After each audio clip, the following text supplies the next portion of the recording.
Heather, can you hear me? I can. Good. Can you hear me? Is it clear enough?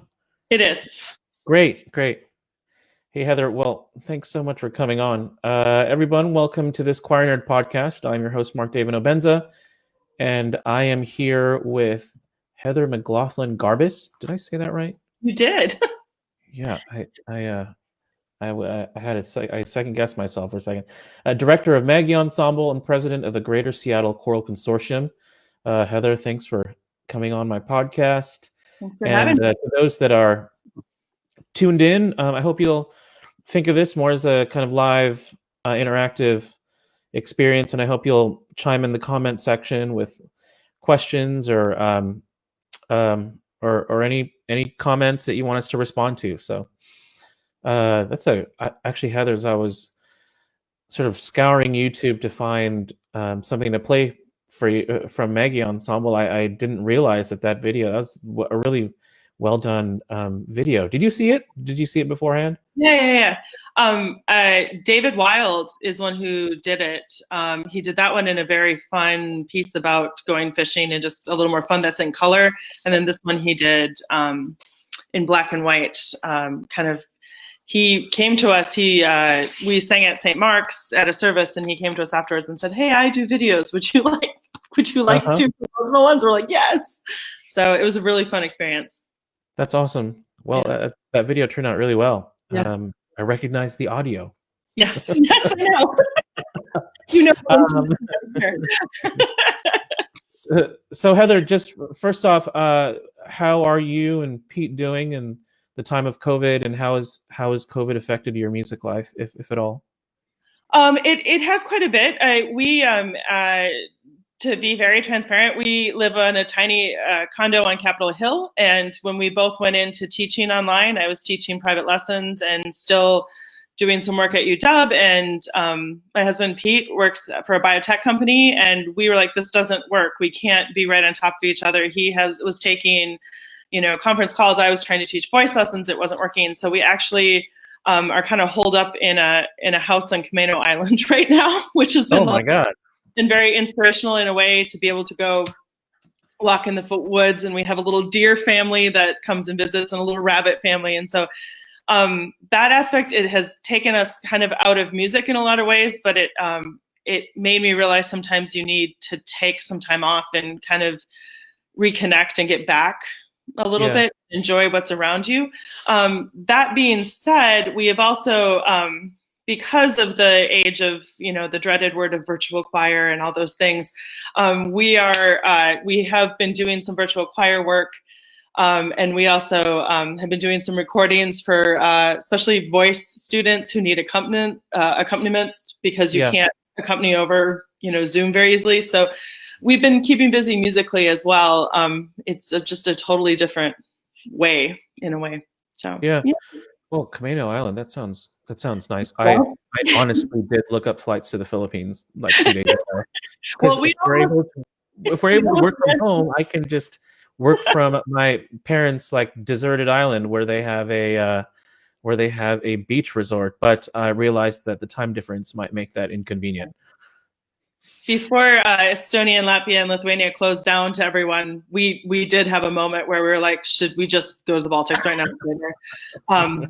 But we also, same thing, the time difference, we realized we'd be working through the night, to teach, be doing things here, and was that worth it? And then they closed down to all travel, and that was the end of it. Yeah, I don't even actually know if we can get over to the Philippines if we wanted to. I don't know if I don't know if the airports are doing that, but well, Heather, why don't you tell us a little bit about your background and how you got into, just briefly, how you got into interest in Magi Ensemble and the Greater Seattle Choral Consortium. So I was a graduate student at UW in the choral program, and there came up an opportunity to kind of have a TA position in a way, or an RA position, working on what was just starting as the Baltic Choral Library. And it really was supposed to be in some ways a data entry job. Here's the new score, put it in the form, and go about your day. But very quickly, when I got the position, I realized that, I needed to have some basic language knowledge. I needed to kind of maybe understand the culture a little bit more, to understand when you're cataloging, what is this piece and what does it really represent. And so I started doing some language study in Estonian, and then the choir went on tour to the Baltics. And I knew when I was writing my dissertation that I didn't want to do one where I would just sit in a library someplace, but that I wanted to go out and experience a culture. And when we got to Estonia, everyone went off to the beach and I went to the library, like the good little girl I was, and also visited with some of the professors at the conservatory. And we came up with this idea that the first time I walked in to talk to a professor, she said, "Oh, I'm sure you're here to talk about Veljo Tormis or Arvo Pärt." And I said, "No, I'm not. I want to know who else and who doesn't get a lot of attention." And she said, "I have the perfect person. Her name is Esther Mägi.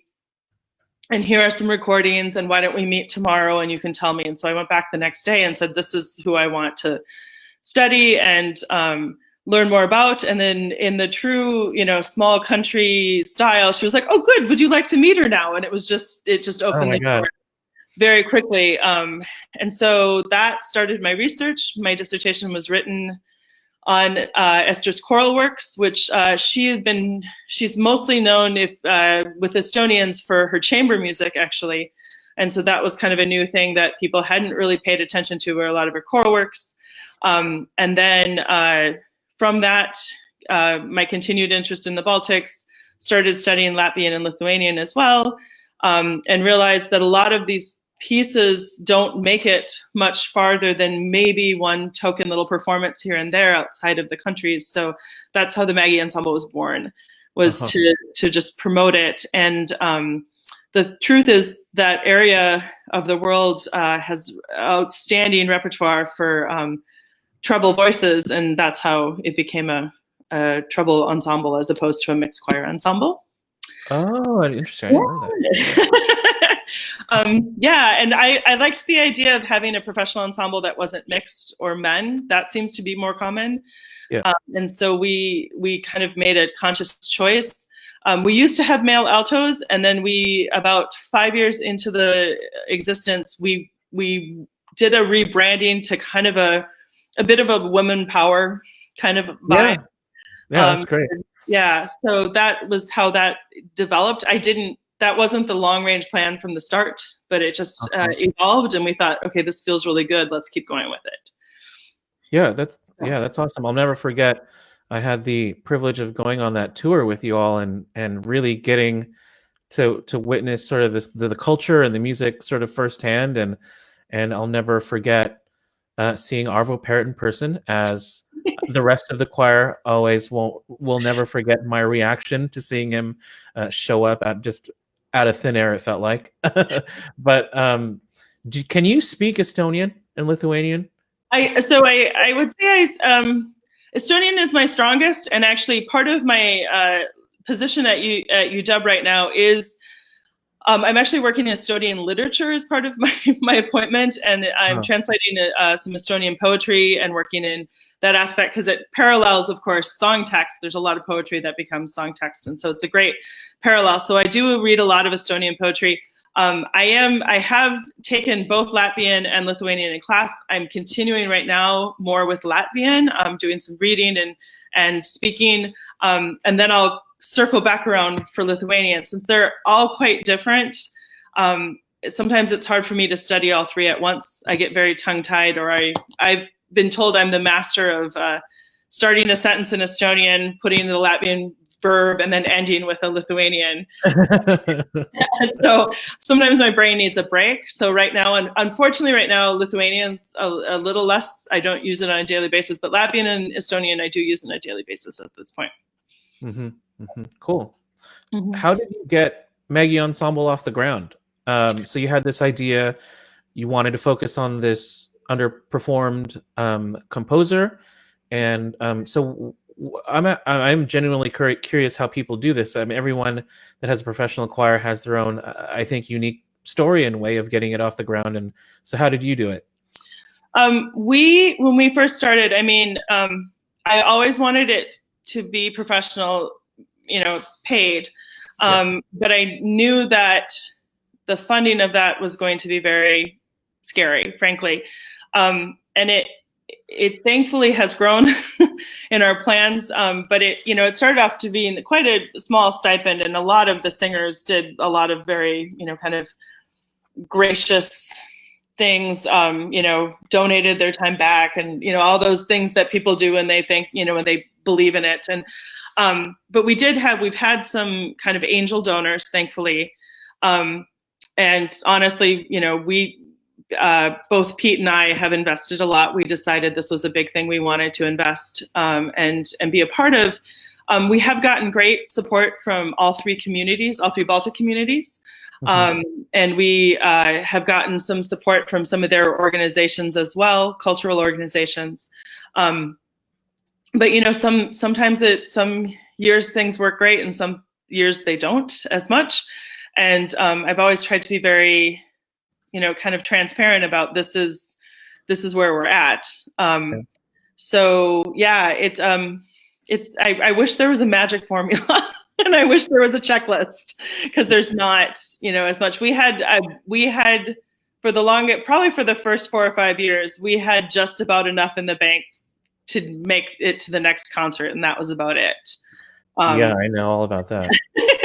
And now, thankfully, it's finally getting to be, we can kind of plan a season and even commit to, like, okay, we can make reservations here, or we can, but it definitely.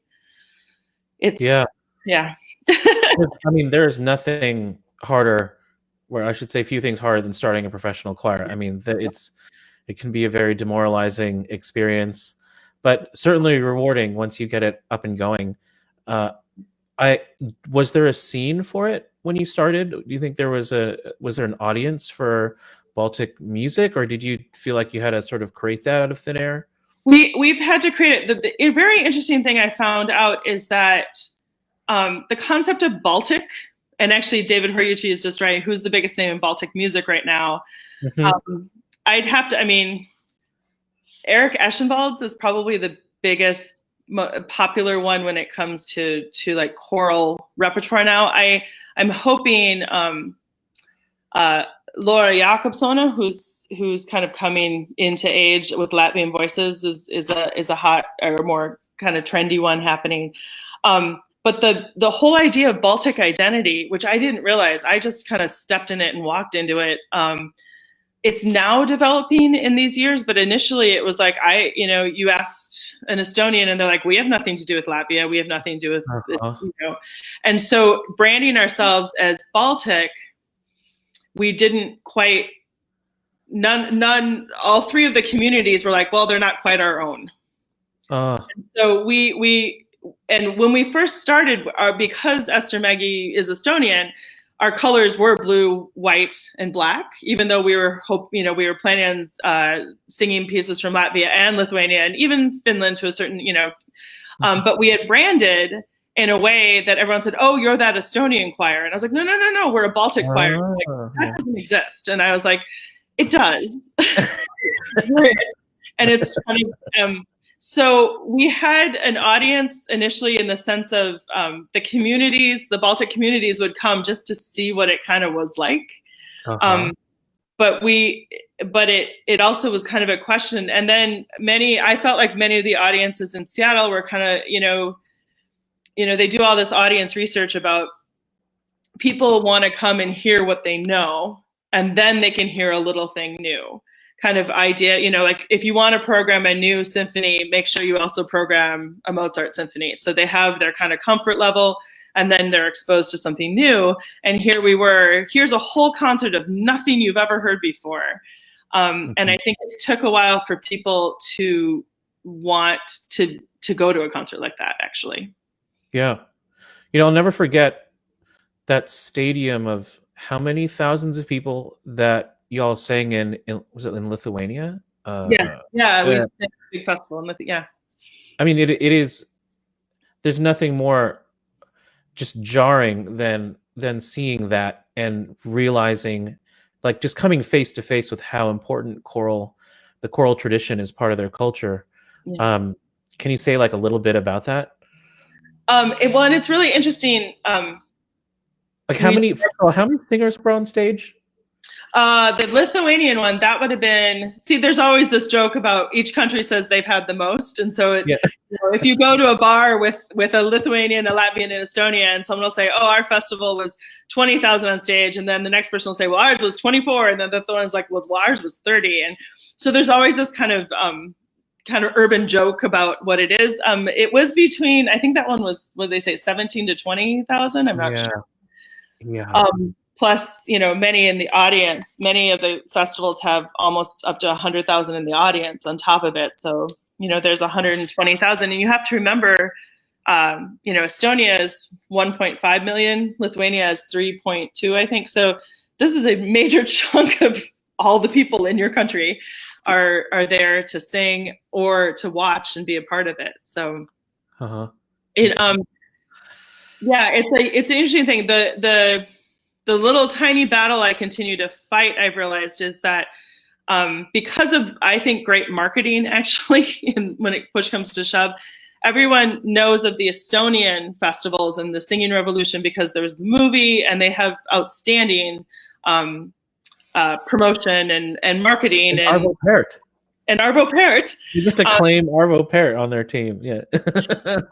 That everyone thinks it happened in Estonia, but it happened in all three countries, and all three countries have festivals, and all three countries have parades, and all three countries were part of the Singing Revolution. And so I continually carry my little feisty banner about that sometimes when people present and they're like, and in Estonia, and I was like, no, actually in all three countries. I need to interrupt you and clarify that. So. Right. But it's a huge, I mean, this gathering together in those numbers, and I'm forgetting what the connection is but there is a connection to their history with that. Can you say more about that? Yeah, the singing festivals were actually a part of the German tradition, and that area of the world was occupied for many years. I mean, Tallinn technically means Danish city because it was occupied by the Danes, and they named it. And and Lithuania was Polish influence for many years and everything. And so all those strong singing tradition of those song festivals coming together, for some reason, and there's a lot of speculation and research and many papers written about why it continued there, but it has continued there. And I think some aspects of it that was an area that's been occupied. There's a lot of serfdom, and singing was one way that they could still maintain their cultural identity. We talk about it here in the States with the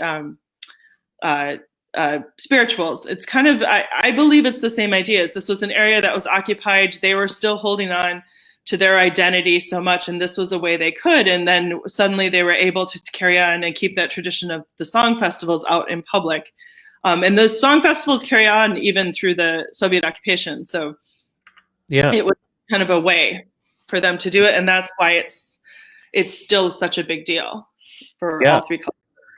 And so one of my favorite things to do when I was on this tour with you all was to go to a bar really late at night, just that some local recommended.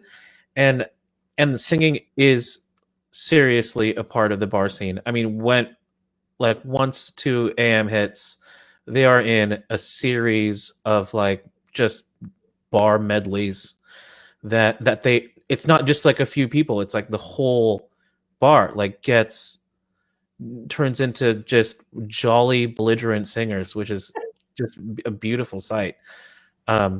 Sorry, so back to the they do it on the tram as well at night when you're on a tram. After a while, cool. Singing, and then everyone's singing in harmonies, and they're doing all the percussion parts. It's very fun. Yeah. So I can't help that, the stadium of choir singing together. I can't help but think, at least locally, of, I don't know if this was intentional, but that is part of the mission or the idea behind Greater Seattle Choral Consortium, which you are the president of, right? Mm-hmm. Okay. Yes. Okay. Can you tell us what that is and a little bit about what their mission is? Sure. So the Greater Seattle Choral Consortium is all the choirs in the Greater Seattle area. We are actually the biggest consortium with 92 members. We were born from the idea. Boston started a few years before us, and we were able to use their knowledge to start. New York has one. We then were a mentor for San Diego. Now New Jersey has one, Greater Massachusetts has one, Rochester, New York area has one. And our mission is to promote choral music through collaboration and public awareness and performances. And it came out of the whole idea that many times choirs, church choirs or choirs at schools or anything, they have a structural organization that helps them with promotion, with, basic things like spaces and risers and all those types of things, and that community choirs, independent 501c3 type community choirs, don't tend to have that structure. And so conductors and boards of those organizations have a tendency to keep reinventing the wheel, when if we were able to connect with each other, we could at least say, hey, yes, I just did that, here's some great ideas for it. Or yeah, I'm only using my risers, January and March. Of course, you can borrow them in February, and that's what it initially started as.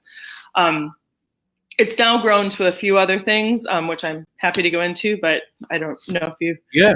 Okay. No. Yeah. Go ahead. So right now, our biggest thing is we've been collecting COVID resources. All those research that are happening about, is singing safe, is singing with masks safe, how far away do you have to sing, all those things. So that was one of our, when COVID hit in a big way, the board came together and said, we really need, this is something we should be doing. This is part of our purpose, is to make sure that our choirs are safe. But we do also, the website, if you go to seattlesigs.org, it has like venue information now. If you're trying to find a new venue, or you need a bigger space now because of spreading out, it has venue locations. It does a concert promotion calendar that it also emails once a week if you're on the list. We have like a choir finder. So if you're new to the area, or want to find another choir, you can go by your location. You can go by, I'm free on Tuesday nights. Who meets on Tuesday nights? I want to sing this type of repertoire. And then also we have, like a Facebook discussion group. That has been really helpful right now with COVID, because, all these articles kind of keep swimming around, and people are like, is this legitimate? Is this not? And we're able to. I know, I swear it goes back and forth so often. Like I see, don't you ever sing in public anymore for the rest of your life? It's like, oh, it's fine. It's not that big of a deal. But yeah, no, it's nice to go to a place to have the most current information about that kind of thing. Mm-hmm.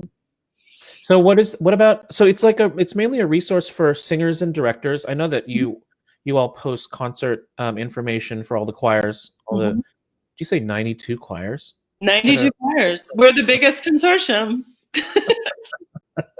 Wow. And you have festivals. You have a kind of festival every, was it 2 years? Every 2 years. And we are, before COVID hit, we were trying to also do a less kind of formal showcase festival, but maybe everything were related, like the festival's called Seattle Sings. And then we had an event called Big Sing, where you would come as a singer and sing a masterwork. So maybe you sing in a smaller community choir that isn't able to sing Verdi Requiem by yourself, but you're able to do it if we all come together. And so we had an event called Big Sing. And then we were just starting to talk about the idea of a thing called Spring Sing, which is more of an educational festival day. So hopefully, maybe all of the youth choirs would get together and we'd bring in a clinician, and then they would do more of a sharing, not a formal concert. Uh-huh. And then COVID has hit and everything has changed a little bit. So, yeah. But that's some of the ideas that we've been thinking about, is just, again, facilitating ways for singers to be together, for conductors to showcase and learn in the process. And I mean, to be really frank, you and I we've met each other through other things, but I was so intimidated by you. Why? Oh my God. But why? Just, but because you don't know each other, and you're both, everyone's in their little, like, I go to rehearsal, these are the people I know, that kind of thing. And this is what this is trying to do, is to break down those barriers and, have someone, be able to say, hey, you're a GSCC member and I'm a GSCC member, and I know that you have done, repertoire from this region. Can I talk to you about it? As opposed to just cold calling it. It's also kind of we're trying to break down those silos as well. Yeah. I honestly, it took me a while to sign up because I honestly it just wasn't on my radar, but I do totally support the mission and it's nice to have an organization trying to kind of connect people and to try to support each other. I think these festivals are, and so for the GSCC festivals, for people that don't know, you have many choirs performing over the course of a weekend, from morning till night, feels like, and you have like a ton of people show up. And just very quickly, David wanted to mention, it's for the GSCC is a resource for singers, directors, and administrators. Yes, yeah, administrators can get all the help they need. So, but the very communal aspect of it, a very small example of this is something I've seen in the a cappella community, where they share the stage and they invite their following to support not just their own group, but other groups too. And I think that's it's a good spirit to have, and it's too easy in my case, especially, to be too focused on, well, what do I need to do for my own group next? So I'm happy it's out there, and I hope people will look that up and support them. So how do people sign up, or how do people become a part of this organization? It's seattlesings.org will get you there, and then there's under membership, and you can email as well. I believe there's a info@SeattleSings, and then that will get you started. And it's very easy to sign up. It's $50 a year. So it's not a huge, I know when choirs are starting out, even $50 is quite a challenge sometimes. And so we would love to talk to organizations if that is a challenge, as you're starting out as a new choir, we'd love to still talk to you. We've, had promotions before where we've, had discounts and those types of things. So we really do want to, we want to include everyone. And like I jokingly said to you, Mark, but it is true. It kind of cuts down, this is talking about my own personal, I look at everyone and think, oh, you're so accomplished and your choir is so accomplished and this is so and stuff. And those are still factually always true, but to be able to also sit and, backstage with someone and, have a laugh and everything, it kind of allows us to see each other as colleagues and humans as opposed to competitors. And I think sometimes in the choral field, it gets stuck in the competitor, and then we kind of lose the humanity of why we do what we do. Yeah. Really? Do you think do you see it that do you sense that, like, people kind of fixating on, oh, look what they're doing, like, I'm not good, or I'm not good enough, or so. Wow, okay. It happens a lot. There could be many reasons behind it, but there's been many a time where I've kind of wished I could know them more than just the conductor. And this, I feel personally, GSCC has helped me with that, as I can, I can see them as a person, and that changed it a lot. So. Yeah, no, that's an important thing to learn. I mean, how are just switching back to COVID real quick. So how are choirs that you've heard of dealing with COVID? Like, how are they performing next season, if they are? Like, are any choirs again presenting a season next year? We had a GSCC Zoom drop-in probably a month ago, and it was a lot initially about Skagit Valley Choral, which is the big one that went national or international. Apparently, there was an article about it in England that many of them were infected by COVID, and 2 of them unfortunately passed away. And they are a membership choir of Sale Choral Consortium. And so I called a meeting to just, allow Adam Burdick, the conductor, to, just kind of share what happened. He wanted to, which I think is very gracious of him, and share what happened, share how it evolved, and kind of what the reaction has been. And what came out of that meeting more than anything was that many of the conductors are very scared, frankly. I mean, that's a good word you say, to bring their choirs back. Especially, a lot of the choirs are people over 60. I also conduct the Finnish Choral Society, and that they're an older group. And, Magi is reasonably young, but Finnish Choral Society, and then the Norwegian Men's Chorus, which is the longest running choir in the state of Washington, has like 2 92-year-olds who want to come back and sing. And so what the consortium has been able to do in a way is those conductors are able to say, hey, I know you want to sing and you want to sing together, but as a consortium, these are what my colleagues are doing. And it just gives you a little more, kind of backing as you have to, unfortunately, modify seasons. And that has been a comfort to some of the conductors, so they don't just come at their choirs like, hey, we got to cancel. And the choirs are going to, they want to sing, so they're going to try to fight it a bit. So yeah, the COVID stuff for me has really hit home a kind of nagging, maybe unanswerable philosophical question of mine, like what is the value of what we do? Especially when you're a professional arts organization, when you're like trying to pay your singers. You need to make some revenue to do that. And it's really made me believe that a lot of the value, our value, is what we deliver on stage in the moment. And now we're forced to find a way to make money off stage. And now we're competing for digital space and attention, and trying to somehow like monetize that. And that's been a very strange reality for me. I mean, so and we can dig into this, but like virtual choirs is one way we can do that, and we're able to reach so many more people with our digital choir videos, like way more people than would actually show up to a concert.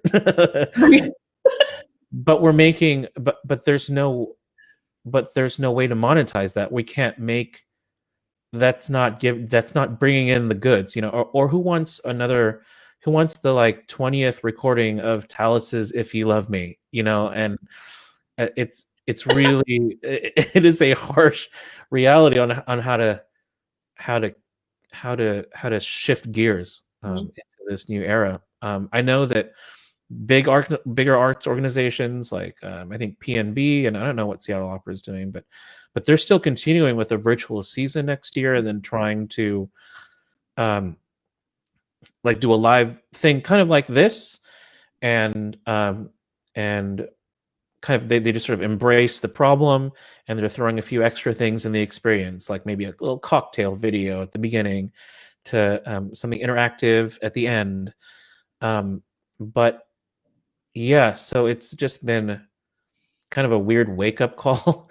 And it's made me like really think about once we can get back on stage, what we can do to improve that performance experience.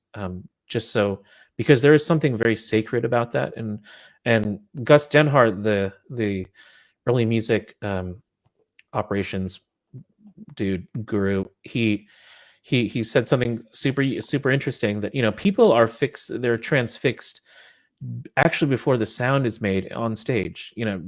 Just as the musicians suddenly give their attention to the conductor bringing them in, you're already in this sort of alternate universe. And so I do hope that we can kind of recapture that when the time comes. But yeah, so virtual choirs, do you hate them? Well, they were dreaded earlier, so they've been dreaded. I think I shouldn't say this because it'll go national or something, but I think part of it honestly came from the whole Whitakerizing of virtual choirs, and I know he's not the one that developed it, and someone is going to message me that or something. Whitakerizing, that's the best. I'll even hear the Whitakerizing of. See, someone's going to show this to him. I'm like, darn it. But the idea that it has to be perfect, I think, scares people off of virtual choir. And the honest truth is, the first time I did, and I've now sung on 3, and no, 5. I've done 5 virtual events, I will call them, since COVID. And the first one, it was like, 20 takes and whatever. And by the last one, which I just recorded last night, I seriously finished and went, that's okay. Because I know what the mixing is afterwards. And I was like, I'll be fine. Yeah. We're good. But I think the whole, and I understand the visual of it, but this whole, you have to look, you have to wear this clothes and you have to have this and stuff. And I think that takes out the humanity of it, and the humanity of it is what we're craving. So when we clean everything up perfectly, and when we have to all wear black, and we have to have a not crazy black and white screen behind us and all that kind of stuff, I think suddenly we're just a bunch of heads and a bunch of sound coming out. Whereas if you can see people and go, oh, that's really cute, they have a cute house, or they have, I think that keeps the humanity. Now, that probably isn't a video that you want to promote to the world. But what is the purpose of it? Some of them are to worship, and I think those are great when you get to see everyone at home and doing their thing. If you're doing a promotional video, yeah, maybe that's a little different, but we have to kind of understand what's the intent and who is our audience when we're doing them. And it's not always to have an absolutely perfect product. I know. Oh, virtual choirs, it is a big lie. I mean, there's everyone calls it. Every time I'm done with one, whether it's for my own or for someone else, at the end I'm like, oh hell no. but it does bring up the question, like the value of live versus recorded music. I mean, there are people, and understandably so, that prefer live performances over recorded ones. And you could argue that they both serve different functions. But when you really try to dig down, like, what is it about live performances that are so valuable to these people? And they'll say they like the imperfections, like first that brings a human value to it. And I would actually add that what makes it special is that a live performance special is that you can only experience it once. Right. And whereas a recording, it does need to sustain many listens. I mean, the more you listen to something, the more you're going to find something wrong with it.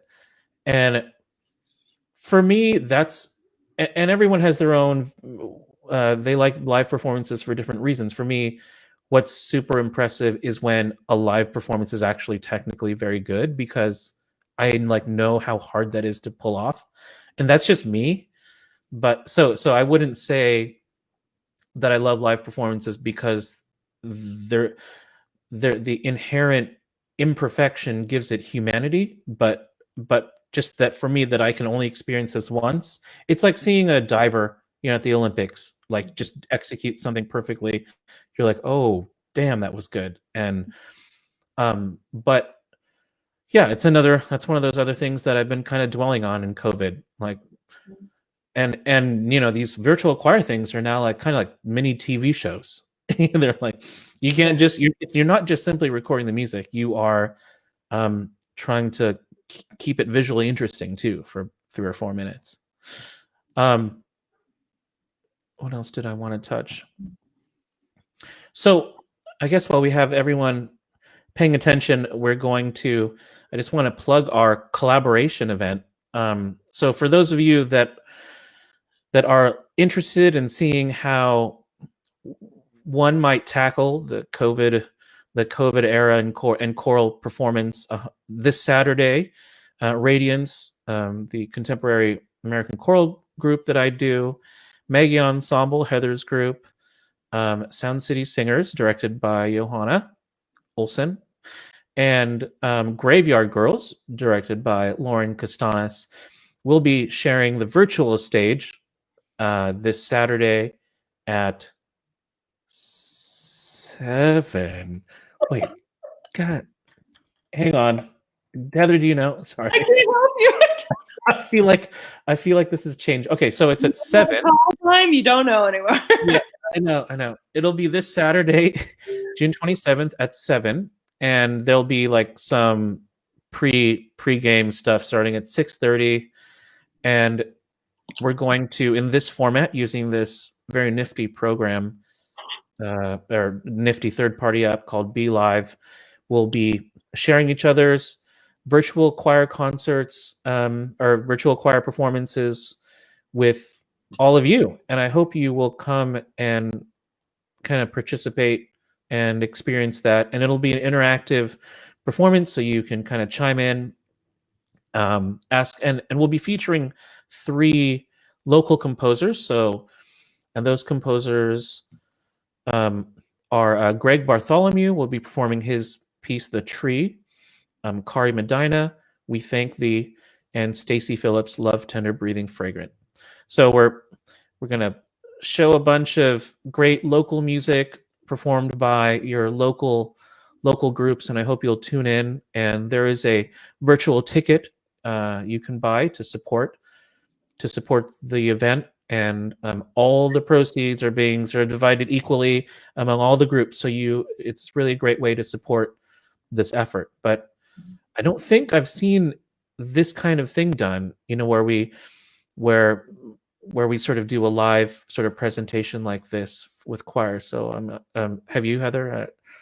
I mean, no, not to that extent. I mean, I've seen events here and there, but no, not where it's like a true collaborative choir thing. Yeah. Well, Heather, did I leave anything out that you wanted to talk about? I think we've exhausted my my list of topics here. I mean, the one thing I have to say is when this whole thing started as well, we actually, Pete and I together, invested in some microphones and some sound things and whatever. Because the truth is, I mean, we sat down and had a kind of moment together about what is this in our future for Magi Ensemble and for music and whatever. And you have to kind of look at the positive aspects, in the sense of, the collaboration concert on Saturday is the first time that a lot of my family in Wisconsin is going to be able to see me perform. It's the first time a lot of, people that I've met in the Baltics are like, oh, I might tune in and see that. So there is an aspect that I don't think should completely go away when we're able to be together. And that is, having a virtual event or having some sort of online streaming or some sort of event.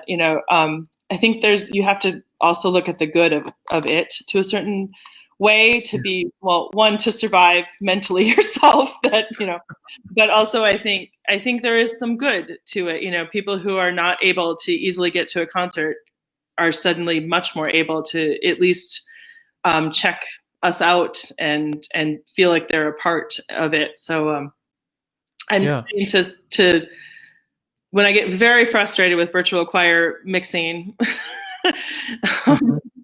that is the one thing I kind of go, okay, but this is reaching someone that may not be able to or hasn't ever thought of coming to a performance of ours before. So yeah, no, that's a great point. That's a great point to underscore, that the value, just the sheer number of people we're touching with our music,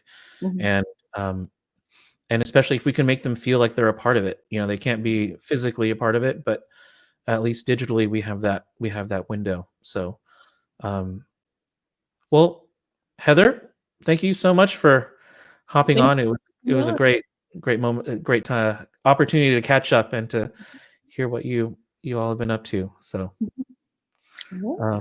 okay, well, thanks everybody, and this will be available as just a normal video if people want to share this around. Okay, thank you.